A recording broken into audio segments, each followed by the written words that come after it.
this. Yeah, Scott when I come for play with coke on my wrist.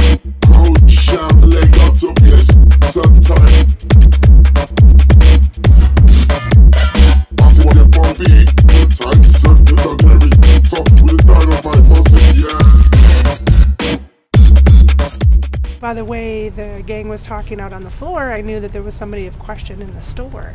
So the kid had gotten to the back of the store where I could see him, and he was up, and then he'd go down, and then he'd go up, and then he'd go down, and he'd go up, and then he'd go down. And the kid walked by me, and as he started to walk by, he like threw his backpack up on his shoulder, and he's walking out.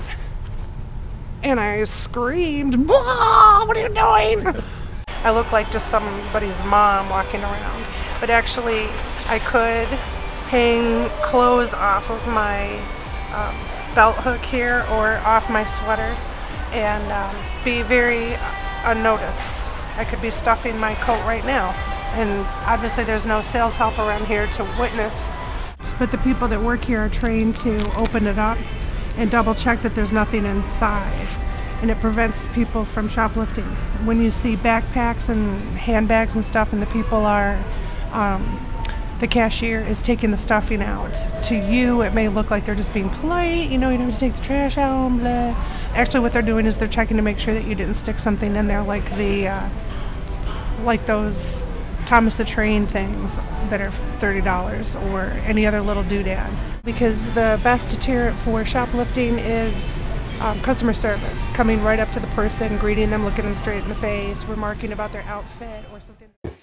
We like to shoplift from convenience stores, from any store that we could get stuff in our pants or in our pockets. We buy a few items, spend $10, steal like $100 worth of stuff. It's easy. You know, I like the thrill of it. I do it because I can, not because I need to. I'm not a bum on the street stealing to survive.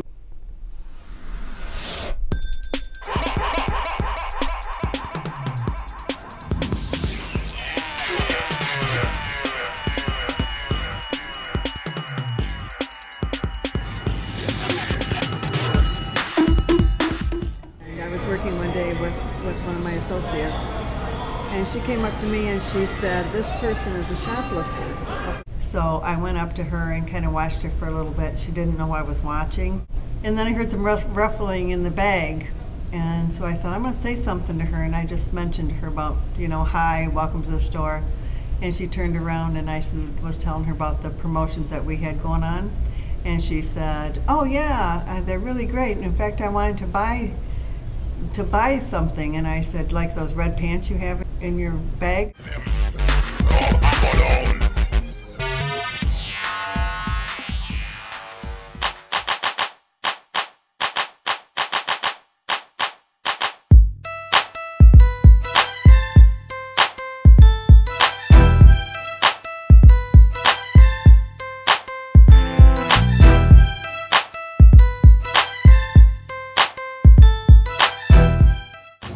Hi, my name is Ferris. I'm the owner of Mr. Z's Party Store, and I was evicted of an attempted robbery.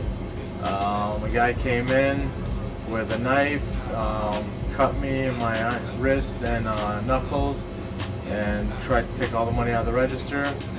I fought him off. I beat him up. He got arrested. He had to go to the hospital first, then he went to jail. He's doing 12 years in jail. The police said that he was trying to steal the money for crack. He was out of money and he was out of crack, so he needed more drugs. Scary experience, but doesn't usually happen around here. I think it was a fluke. It's a pretty good neighborhood, but you can never tell. So I guess you always gotta be on guard. Got weed on the tongue. I'm banging with my hands.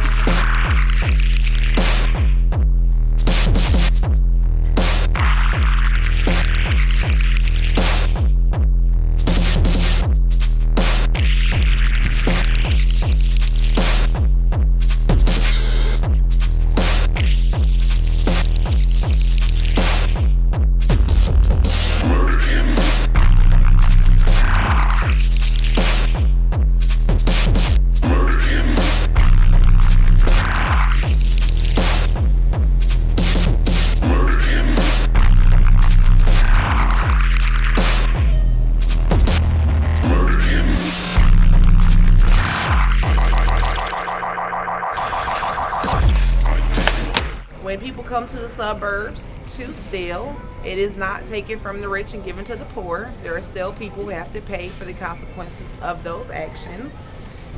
Almost every city has a poor area, so we have to keep that in mind. Jail time, we prosecute, and they're very serious, and it depends on the dollar value. The higher the dollar value, the more severe the charges are going to be. Shoplifting is very multi-dimensional. Some people shoplift because they are bored. Little old ladies that I found out had been shoplifting from our store for years and never knew it. Rather than not having money, some people shoplift because they're single housewife, they're left with the kids all day, they go out to the grocery store, they want a thrill.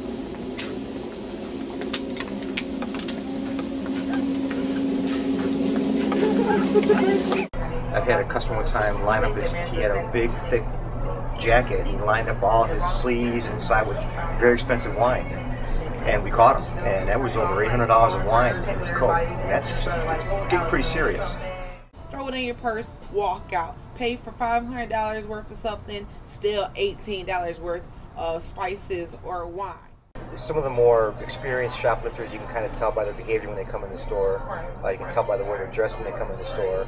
And even some of the less experienced shoplifters that are trying to steal for something neat, they haven't done it before. You can kind of tell where they're at in the store, what areas they're shopping, their behavior, how they're looking around. A shoplifter can come in Dolce & Gabbana purse and matching shoes and will steal. People steal for themselves, either to take the food home and use or to take it home and sell. We've recently, just in the last couple of weeks, have had a problem with somebody stealing our shelves full of baby formula, which they can get at half price, which is very expensive. They can sell it in the inner city or to someone else and get a load of cash pretty quickly. But that affects the bottom line of the store. Working in a corporation, I have to be careful not to profile, because I could get it dead wrong and there could be a lawsuit by me just insinuating that someone stole something unless I have hardcore proof, like caught them red-handed in the act stealing. Days of chasing someone down and tackling them in the parking lot are over. I mean, basically get information and try and report to the police. So it is very difficult to stop. More emphasis can be placed in preventing it in the store than catching them outside the store. This all the time, keep an eye on that. Got a couple kids last week. Then a lot of people throw the yogurt in their purses. And other people will be stealing Jello every once in a while. That's about all we get for theft. You know, anytime you see a downturn in the economy like this, usually we tell us to keep our eyes focused more on shoplifting. I think it's true in most retail businesses. You know, being in this business for so long, it's sad that anyone can be a shoplifter. Anyone can be a shoplifter. A little old lady that shops and says hello to you every time she comes in the store. I've had customers that have been long-time shoppers, and we're talking years of shopping and getting to know you as a grocery store manager and coming to find out they've been stealing from you. It's sad sometimes. It's disheartening. It can be. I always tell my employees when they have issues with customers that 99% of the customers are truthful and honest. That when you run into a problem, more often than not, you're dealing with an honest person. And it still, in my opinion, is true today. Even though the percentage is increasing, it's still a small percentage. It's nice to see that the majority of people still are honest. I've had shoplifters come to the store and steal when they're shopping with their children, and their children are present, usually of older age where they understand, and they are not aware that their parent just stole something. And, that's sad. Long night. Think I did my last 100 to the fucking valet. Good evening, Mr. Jackson. I mean, good morning, shit. Hey. Number 4 Jordan soles to the flow, stepping through the elevator door. Select a level that I wanna be on. One push of a button, be gone. Doors open in the living room of my home. Penthouse I own, I got it on my own. When I'm gone, engrave that phrase on my tombstone.